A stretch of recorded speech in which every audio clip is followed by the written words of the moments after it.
I'd like to call to order this April meeting, April of the Health Plans, Benefits, and Qualifications Advisory Committee meeting for Access Health Connecticut. Martian, why don't you start off by making an announcement? Yes, Mr. Chair, this meeting is being recorded for minute-taking purposes, as well as for posting of the recording of the proceedings on the agency's website. This meeting is also being live-streamed on the Access Health CT website. It is also requested that participants introduce themselves every time they speak. Thank you, Mr. Chair. Okay, thank you. Could we have a roll call? Yes, Mr. Chair. Groundritter, Chair. Yes. Yes. Sean King. Here. Thank you, Mr. King. Mark Schaefer. Mr. Schaefer, that's a roll call for attendance. Here. Thank you. Matthew Brockman. Here. Thank you. Manish Zutani. June Gowen. I'm on. Thank you. John Vercola. Here. Thank you. And Trisha Dave, subject matter expert from Connecticut Insurance Department. I'm here. Thank you. Thank you, Mr. Chair. That concludes the roll call vote for the membership of the committee. Could members of the senior leadership team now introduce themselves? Good morning, all. James Michelle, Access Health Connecticut. James. Hello. Good morning, everyone. Holly Swick, Director of Finance, Access Health Connecticut.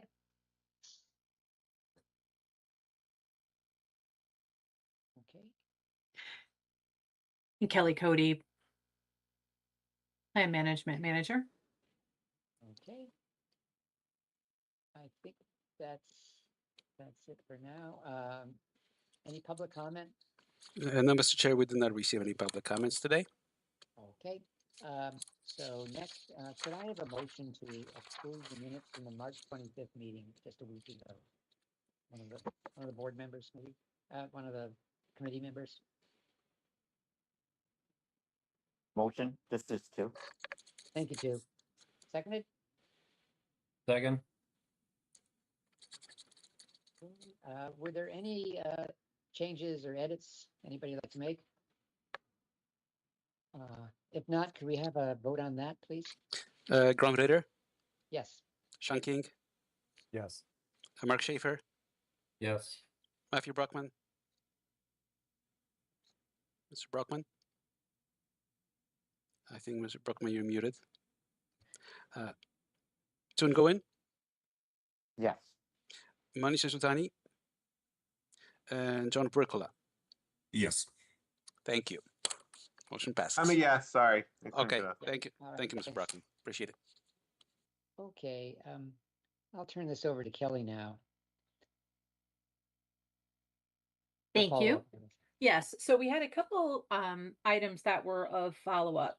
The first was I forget who it was, if it was Mr. Brockman had asked for a year-over-year comparison of the middle tier enrollment by federal poverty level. So before you is that comparison. Again, we have a lot of other topics to talk about, so I'll just kind of go through this fairly quickly. If anybody has any questions, let me know. But when you look at it from a year-over-year perspective, again, you're not really seeing anything groundbreaking. We are seeing what we had expected in the 400 to 500 range. You can see the numbers dropping down in 2026.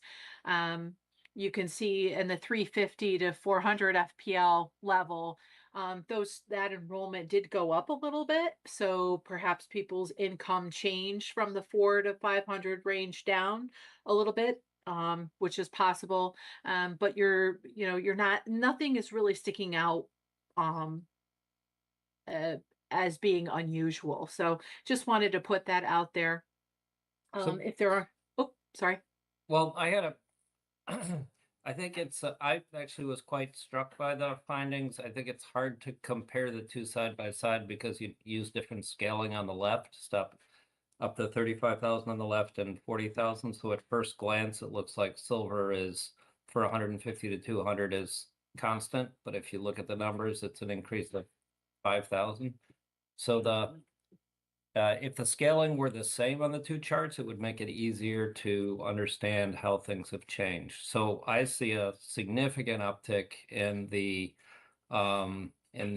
silver for under 150 and from 150 to 200, and more significant declines in the 400 to 500 and 500 plus up. So it does look like that, despite the fact that we had an overall net increase in enrollment over the previous year, that there was a significant expected drop off in the over 400.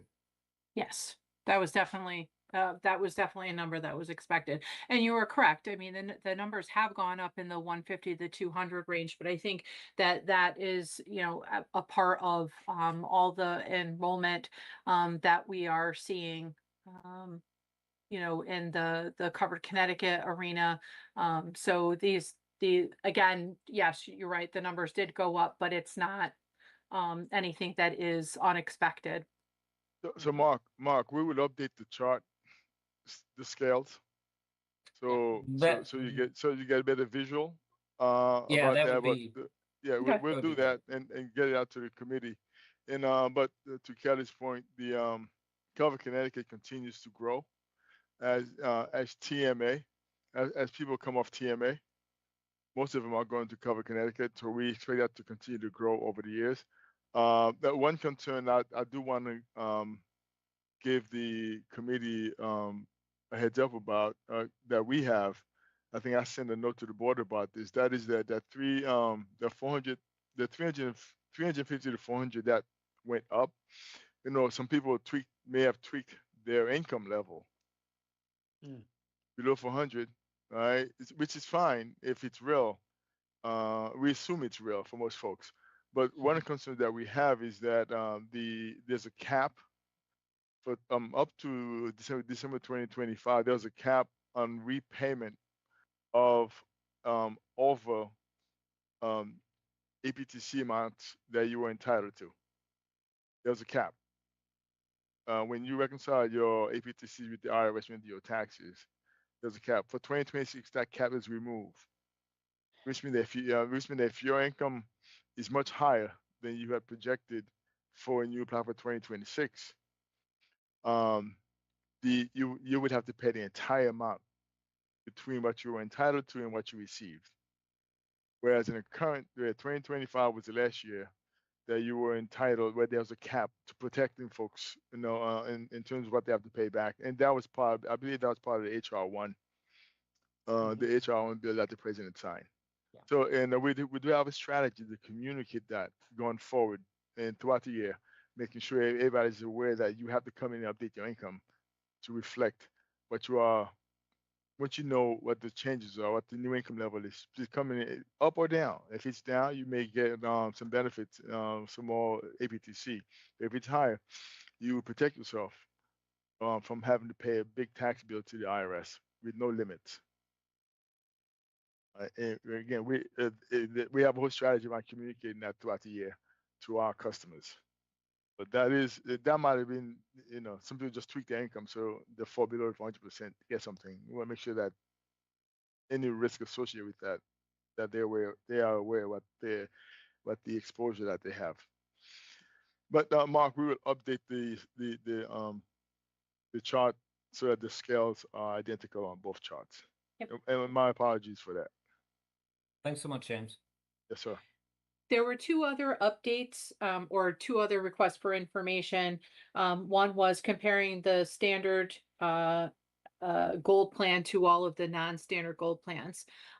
For the sake of this meeting, and because we've already voted on the gold plan, I won't go over it at this point, but in the last three slides of this presentation, there is that comparison, should anybody still be interested in looking at that. And the third request was the comparison for the CAT plans, the catastrophic plans, against the bronze plan that we're introducing this year. So that has been embedded into the presentation that Ren is going to provide to the group. So I hope that captures all the questions or requests for information from the previous meeting.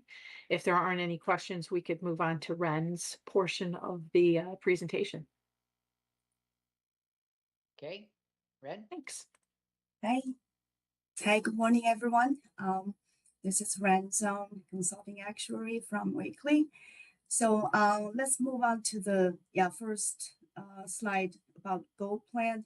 So I marked as approved final for option 2, just for a refresh of our last meeting. And we can move to the next slide for a silver plan. I think we'll emphasize on the decision on the silver plan today. So last time we got the valuable feedback, like we get an option kind of in between of option 1 and 2, increase the deductible a little bit and modify the copays a little as well. So we came up with an option 4 in light blue. So if you take a minute, look at the modification. So we kind of, the deductible is 5,500 in between option 1 and option 2. And also the copays, instead of increasing to 65 in option 1 and no increase in option 2, we kind of, we still keep in option 2 copay for primary care, but we do increase slightly from option, like between option 1 and 2. So we settled the specialty copay to 80 and then also urgent care to 120. So that's option 4. If you have any feedback or suggestions to modify option 2, but so far both carriers tested okay for this both AV and mental health parity compliance. So if option 2 is feasible, we can vote on option 4 today.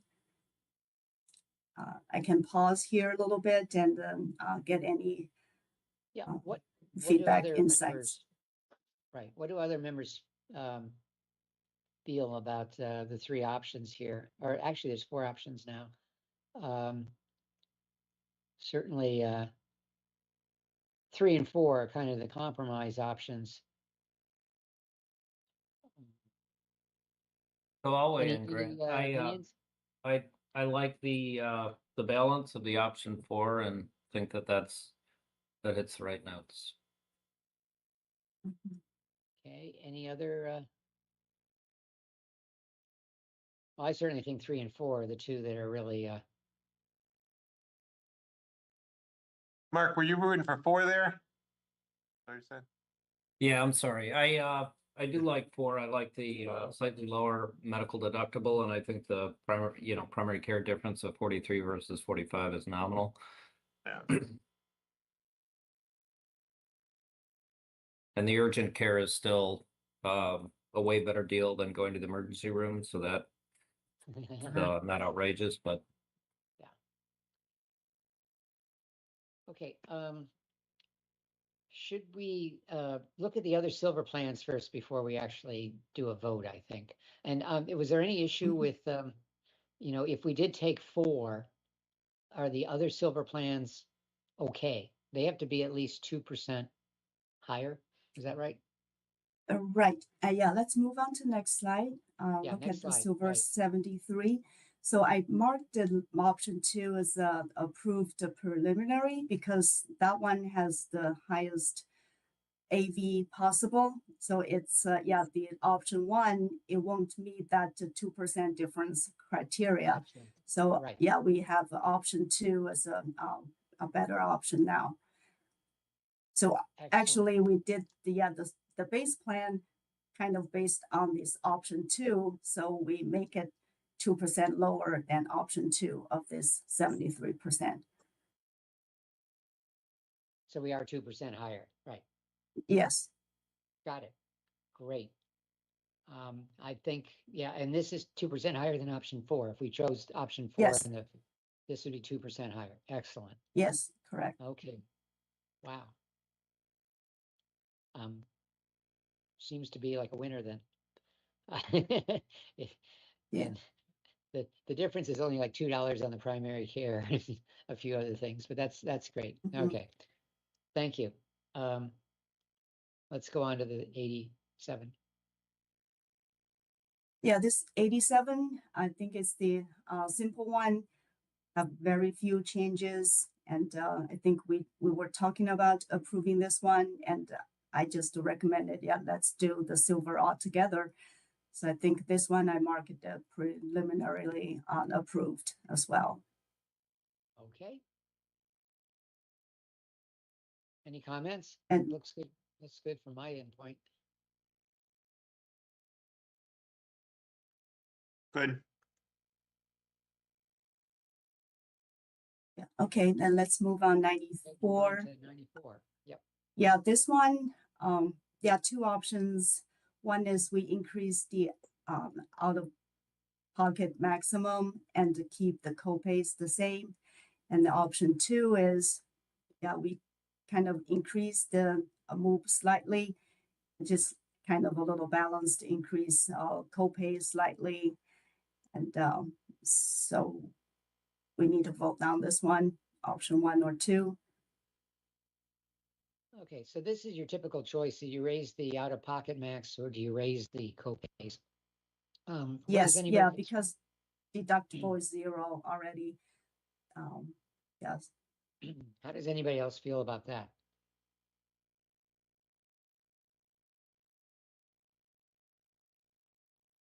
I'd rather raise the out-of-pocket max than the copays on this Okay, particular plan. thank you. Agreed. And I'm okay with I- that. This is the lowest income group, and they really do feel the copays, even a slight increase in the Mhm. copays. Yeah. Only a very few of them actually hit the out-of-pocket max. Mhm. Yeah, I'd go with okay. 1 here. Yeah, Grant, All right. our experience, Grant, $2 more, could be too much. So Yeah, Yeah, yeah, I think- exactly. I I've think heard we're in the right. that. Yeah. Right. Very sensitive to the copays. Yeah, okay. So Okay, 94% thank is you. option 1. Okay, Yeah. let's move on Okay, to I think- yeah, let's move on to bronze. And there are quite a few options here. And first we would look at the non-HSA plans. So we have two options. I think we didn't vote on this one last time. Or we wanted to look at all bronze together in order So, to have a better decision. I think the difference of these two options is, yeah, for option 2, I just want to demonstrate if we want to get specialty care, not subject to deductible. So if we want to do that, and we need to increase the MOOP slightly more, and also, yeah, yeah, and I was really in All favor right. of having something in the bronze plan that was not subject to the deductible, because otherwise they really have to pay a fairly large amount of money. That's a $8,000 deductible before they get their first real benefit other than the primary care, or the preventative care, I guess. So I was in favor of option 2, even though it does have higher copays, because it's before you don't need to meet the deductible to get specialty care. Mm. That was my feeling. Any other thoughts? I'm reluctantly inclined to agree. We're all reluctant about the high deductibles. Yeah, That's fine. Yeah. yeah, okay. Thank so you. option 2, yeah. Okay, yeah, we can skip this one. And here I put all the HDHP plans, the current plan and our new proposed the bronze light. And also on the very right, I listed the catastrophic plan, the current 2026, and the potential 2027. So if we start with the current HSA plan, I think it's a simple modification, just increase the out-of-pocket maximum from 7 to 8,500. So that's a simple one. I think we approved that one. And then the new plans have two options. And for catastrophic, I think right now is that maximum allowed amount for 2026, which is 10,600. And I just, since carriers haven't decided, so we don't know for sure what carriers' new catastrophic plan would be for 27. I just assume it still will be the maximum allowed out-of-pocket amount, which is $12,000. So that's just for comparison purpose. I list down the right, and the two new bronze light, we have maximum the MOOP $12,000 and deductible 8,000 and a different co-insurance. And I think last time, I'm sorry, the premium differences, we hadn't collected information from both carriers, but just a rough estimate, kind of right now, for a 30-year-old, the catastrophic plan cost around like 300 to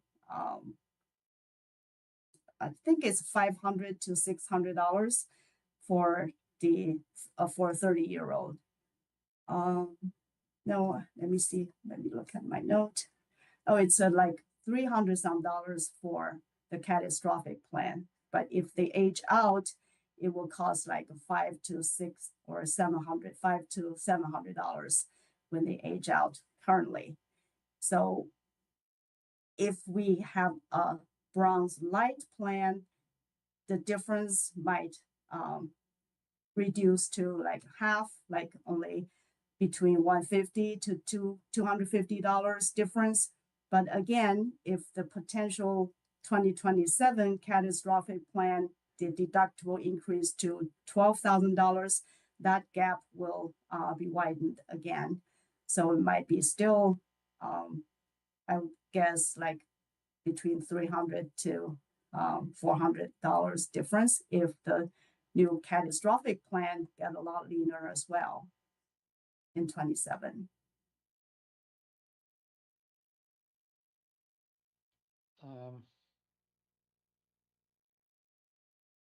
Well, yeah, I think we're going to go with the potential 2027 catastrophic plan. You only have one there, and it's to raise to $12,000. So that's pretty much what we have to do. As far as the bronze lights, there's two choices: 20% co-insurance or 50% co-insurance after the deductible, or after the deductible. Yeah. And it only makes a 1% or maybe 1.3% change in the premium. Now, the premium on the bronze light, is that somewhat comparable to the premium on the catastrophic plan, like $300, $400 for a 30-year-old? Yeah, I think it will be still a lot more than the catastrophic. Yeah, a lot more. Yeah, Okay. It's more than $200 more. Yeah.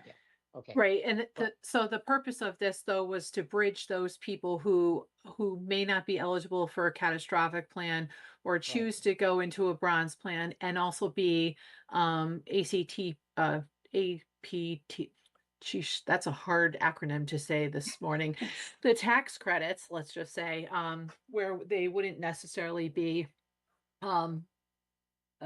available under the catastrophic plans. So this is another option that was thrown out to the group to decide if you guys really wanted to add to the standard plan grouping an additional plan to help bridge those individuals. So instead of offering two standard bronze plans, one being HSA compliant or an HDHP plan, technically called a high deductible health plan, and another, the light, to help offer a better suite of options to those individuals that might be looking for coverage but not looking for a silver or gold plan.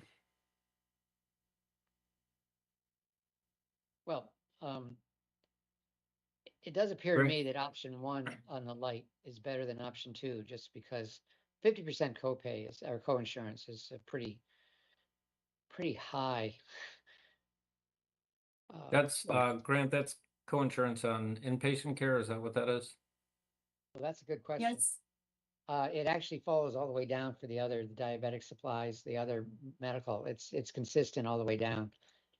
Right, Yeah. but the line, the coinsurance line, which goes from 20 to 50, it doesn't change from 20 to 50 for primary care and specialty and that sort of thing, but it jumps from 20 to 50.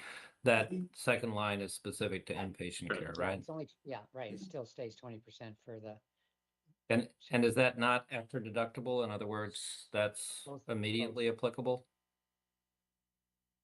yes, all after deductible. Even the 20% where it's not labeled after deductible? Even the Yes, second line?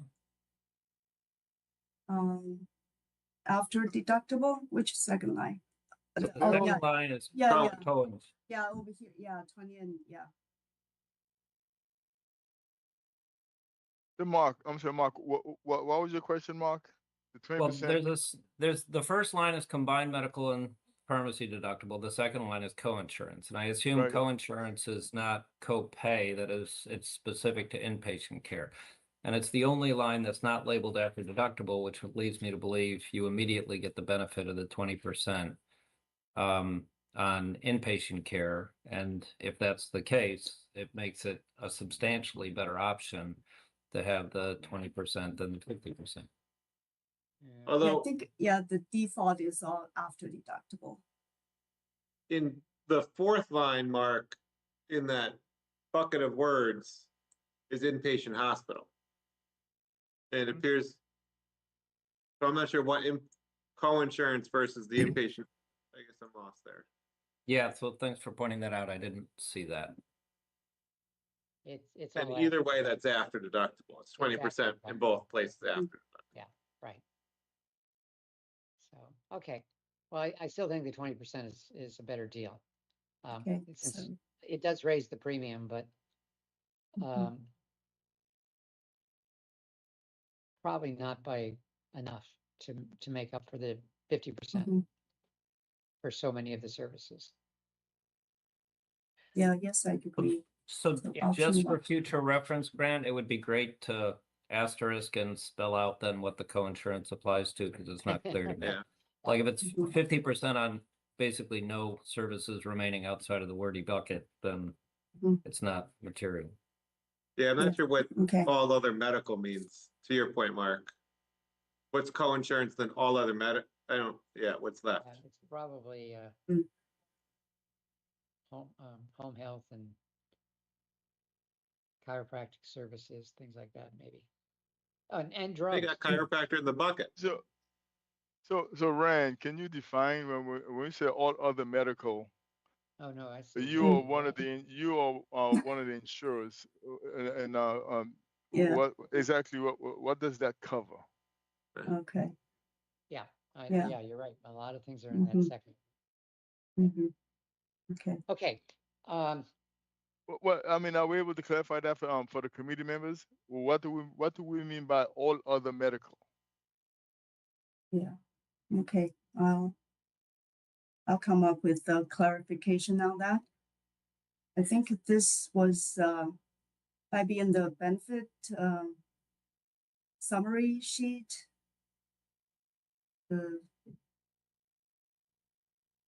I think that the all other medical is just to capture any of the items that aren't already listed under that one bucket. So it's probably, I mean, lack of a, off the top of my head, but it's, any other services outside of that. I mean, and there's a whole host of different types of services.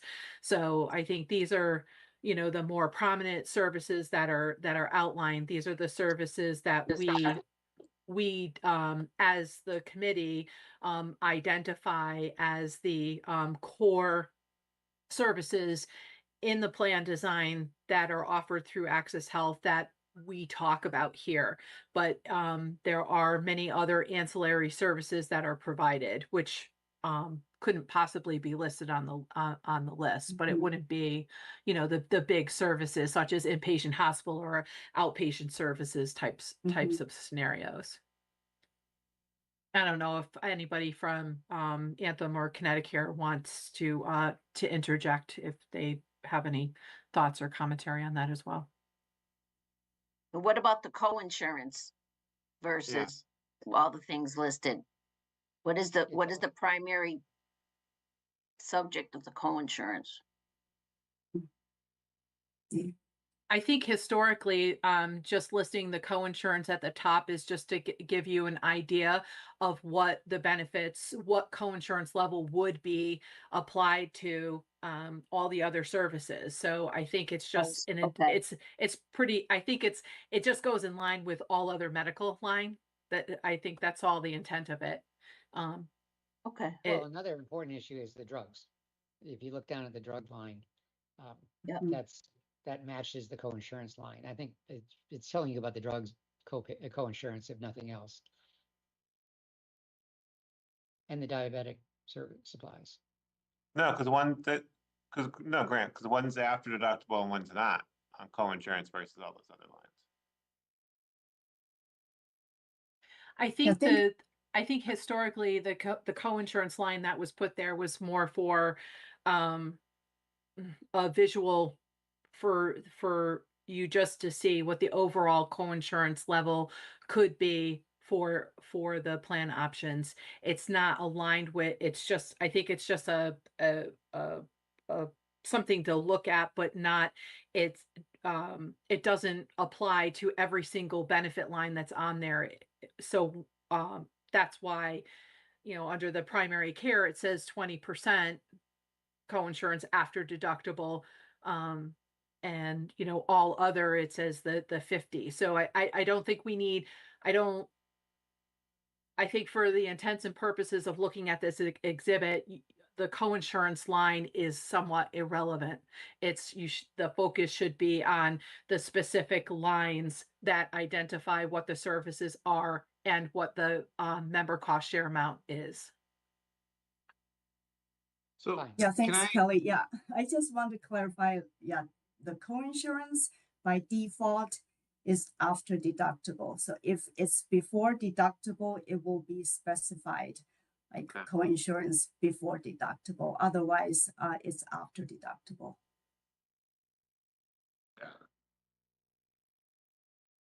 So can I make I feel personally comfortable enough. This new bronze light thing is an experiment anyway. We're trying to see if we can, be a little bit more attractive for some group of people than the catastrophic, and try to hold some people who no longer feel they're required to buy insurance to stick with us if this helps them get some premium subsidy.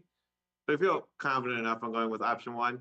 I would ask to Wakely, maybe for all of these, when I believe our next step is that the full board of directors votes, I would ask for more detail on what do your benefit categories mean in these charts, because now I'm wondering if maybe our understandings as a group are a little bit off from maybe what you all have, and I think that would be helpful when we take the actual formal vote as a board. So, hey, Matt, would you be open to having another quick meeting next week with the whole committee? Just a quick follow-up meeting, so to make sure the committee is comfortable with the definition before we go to the board. I'd feel more comfortable if this committee could support this with all of the information and knowledge that you need before we go to the board. Because the board doesn't meet until for another 3 weeks from today. Okay. That's, James, I know we're, hello? Are you suggesting we hold off the vote, or should we vote today, but then have another meeting next week just to? Either way works. Well, I'll be more comfortable with with the committee being more comfortable. It's comfortable with everything that we're telling them, and not voting without full understanding exactly what they're voting on. Okay, all right. Well, we seem to have very, very good candidates, so we could wait till next week to actually get the final word on them, and then if we're comfortable voting, then certainly. And I'm Okay. not asking you guys for another meeting. My apologies for putting another meeting in your calendar. This is so important. Everyone needs to be very comfortable with what they are understanding and voting on before. So this is for 2027. This is a key. And one of our objectives for 2027 is we're looking at affordability across the board to the extent that we can. So this is our attempt to try to deal with that. Yeah. But we want to make sure the committee is fully aware of everything that they're voting on before we move to the board. James, Yeah, I'm and- comfortable with a quick touch next week to Yeah. have Sure. complete, and sort of thoroughly annotated exhibits and do the Yep. vote. Okay. And can I just for clarification purposes, Mark, are you asking that you would like to see this slide presented similar to the others where it breaks down each line of coverage? Or that the lines on which we've had the questions are somehow reconciled, and that there's also clarity of labeling that if the 20% coinsurance is after deductible, even if that's assumed, if it's not labeled before deductible, it's just an irregularity in presentation that makes me less comfortable than if it was. Yeah. So we will provide more clarity so that the charts will speak for themselves. I think over the years we've gotten more comfortable with this committee. I think that we need to be a little more, much more clear with especially with the new product, so that everybody's very aware of what we're doing, what we're proposing before they vote.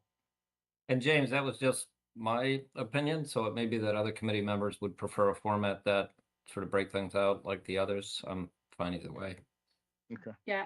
And I think just for simplicity purposes, to explain why this slide is the way that it is because there is no cost share difference for all of the services that we've just talked about on all the other plans, with exception to on option 2, where the diabetic supplies and the drug is at 50% after deductible. All services for option 2 are at 20% that are named, but we're not so the coinsurance amount that's 50%, you may not see that benefit listed. So I think I understand the confusion. I think that listing the coinsurance line separately probably added confusion. We'll make sure to eliminate that. And I think the all other medical, because those are two things that we don't talk about when we're looking at all the other prescribed benefits. So in this case, the all other medical, unless I missed it, does include home health. Is that right? So you're not suggesting, Kelly, removing the all other medical line, or are you? No, what we can do is we can list the benefits, make sure that there is a one for one match with what was presented on the previous views. Yes. Makes sense. Can I also? Put in NA This is Sean. for coinsurance on the light plans, because it really doesn't apply to anything. Grant, can I jump in also one additional thing? Can we also, because I think the last presentation had, at least for a couple of charts, some indication of the variations in premiums between when we're comparing the plans. Yeah, Can we that was get what I that too connected. when we're comparing all these different bronze type plans and the Mhm. catastrophic plan, those having those variations, that visual is helpful too. Thanks. Right. What's the difference in premium between option 1 and option 2? That would be Yeah. good to get a feel for, at least for some age groups. Okay.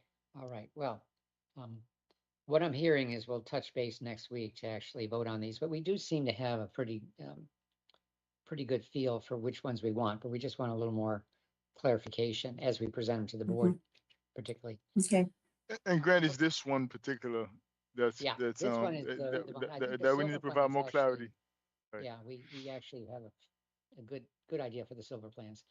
And for this catastrophic plan, I think we're good with this one too.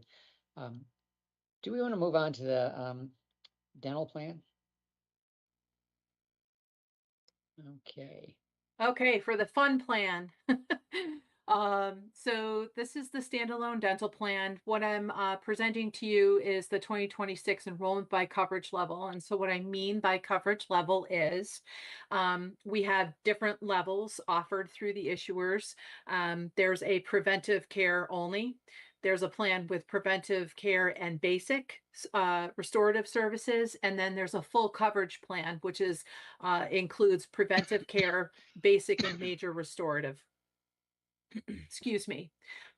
So overall, this year we have 19,000 individuals enrolled in the plan, which is great because year over year our enrollment numbers continue to rise. Of the 19,000, 57% of those enrolled in the plan are enrolled in a full coverage plan.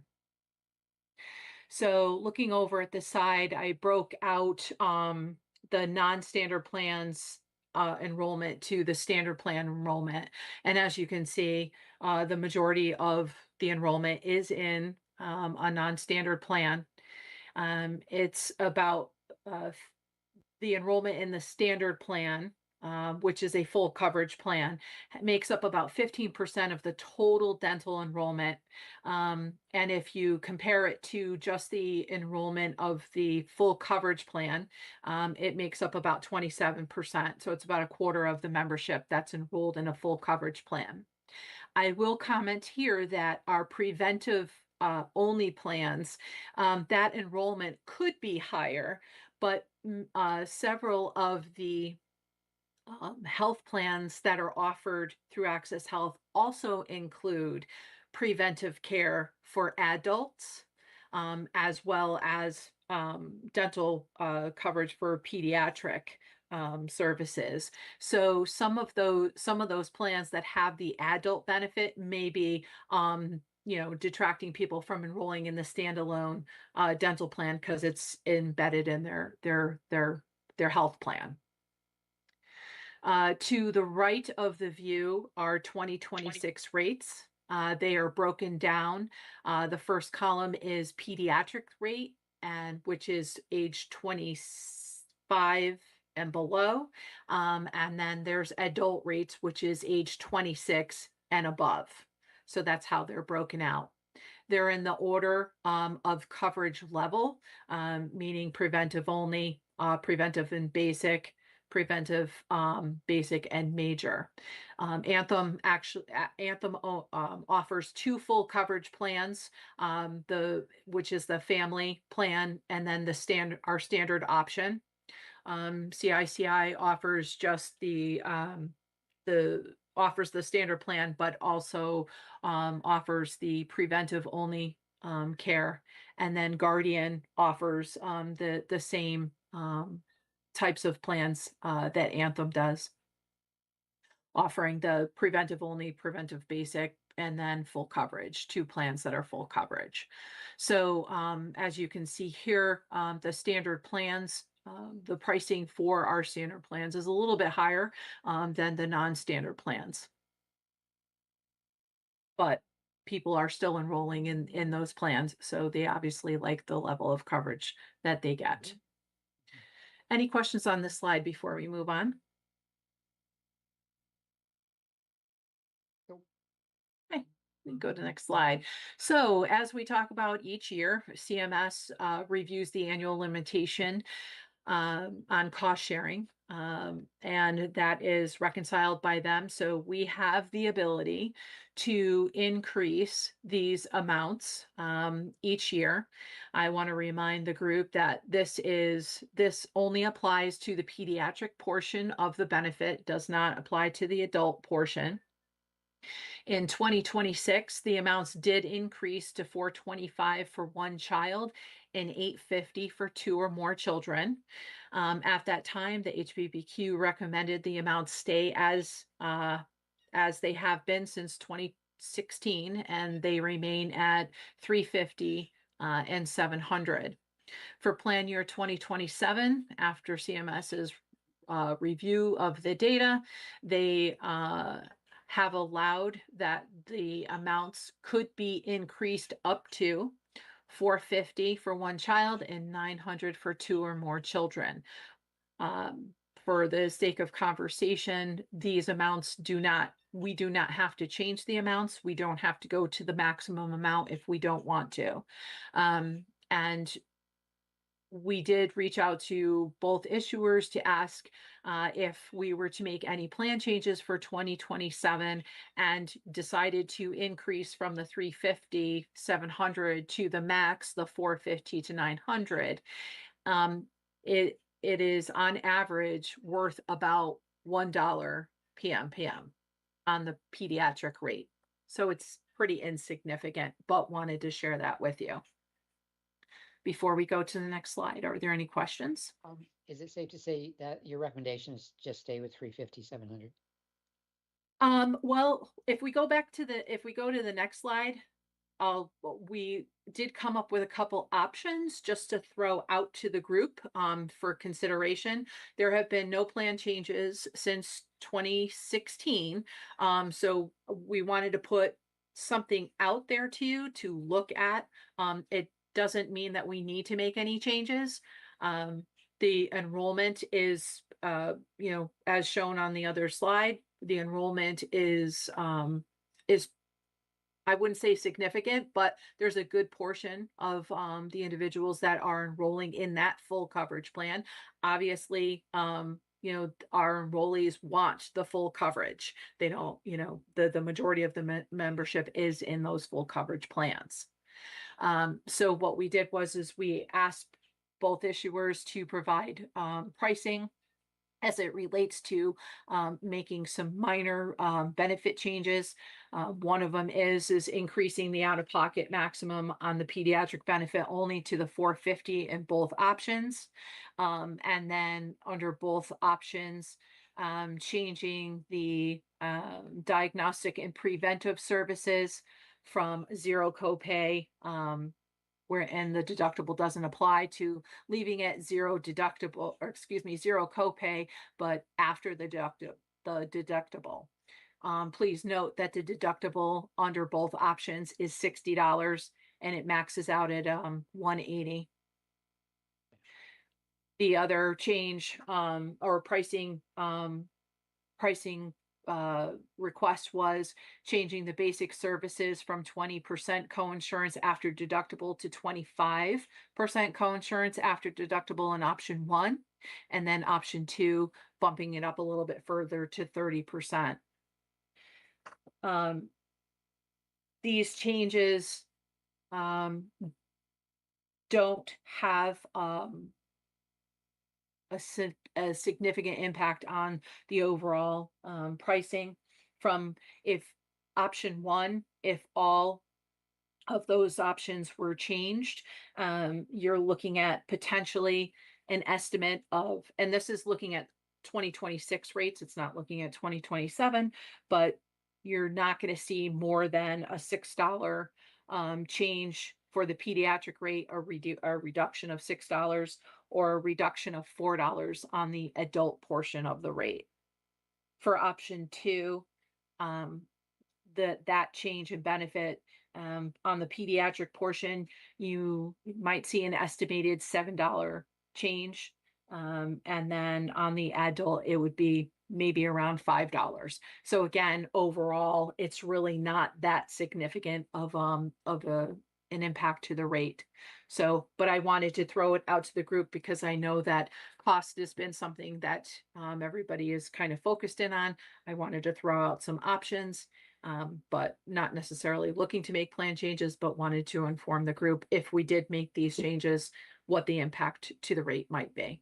So again, Kelly, we're just looking at impact to the rate, but we're not the impact to customer behaviors could be significant, and that if they have to come out of their pocket, for example, diagnostic and preventative services, copay after deductible. I know it's $60 or $180 max, but for some folks that's a lot of money. Yeah, I agree Whereas, with James. I was gonna whereas, comment, same yeah, thing. whereas under Yeah. the current plan, those services zero copay. Brings them in. While the rates don't, the impact to the rates are minimal, but we just want to give you the full picture. All right. Again, Absolutely. again, and we're looking at affordability across the Yep. board. And so, But more important, the impact to our customers is probably again we want people to go get the services because again for some folks $60 is a lot of money. For yes, some folks $60 is not affordable. So I just want to put that out. It's not just about the premiums, but it's also will people use the plan if they have to come out of their pocket. absolutely. And just to, hearing your comments, this plan is still far richer than any of the other plans that are continuing to be offered on the exchange as compared to the non-standard plans. Even option 2 is far richer, but Yeah. but still it does require a copay deductible Mhm. before. Absolutely. Okay. Well, I think James, what you're recommending is just stick with the same design for 27. Is that I mean that's because the of the psychological? yeah. I mean if it's going to cost people more money to get services, and if we could stick with the same design, and I think we ought to look at that seriously. Okay. I'm okay. Could I ask, is there a family plan or do you pay for each person individually? People are, how's it- they're enrolled. It's by age. So if you have a family of 4 and you have 2 adults at age 56, they get age 56 rates. And if you had 2 children, it would be 2 children raised? Okay. But the children, if they do sign up for the health plan, the children get their coverage included, right? yes. Okay, all right. So I guess we're gonna have another meeting. Marcin, do we have a date for that or a time? Yes, Mr. Chair, we do have a date. I believe it's April 9th at it's a Thursday, April 9th at 1 p.m. Okay. I think Mhm.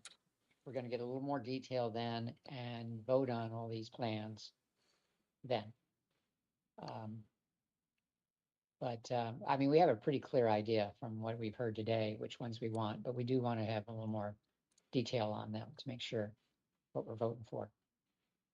And making a recommendation to the board, the full board. Okay, great. Tentative meeting 1 p.m. on April 9th. That's it for today. We'll I change guess. it to permanent, Mr. Chair. That's right. It's not tentative anymore. All right. Okay. Thank you. So is there any, okay, if there's no other business, could I have a motion to adjourn? So moved. Thank you. Seconded? Second. Second. Great. Roll call? Grump Reader, Yes. Sean King, Yes. Mark Schaefer, Yes. Matthew Brockman, Yes. John Gowen, Yes. Manisha Tutani, and John Verkla. Yes. Thank you. Thanks, everyone. Talk to you in Thank about you a all. week. Thank you. Thanks, everybody. Bye-bye. Bye Thank now. you.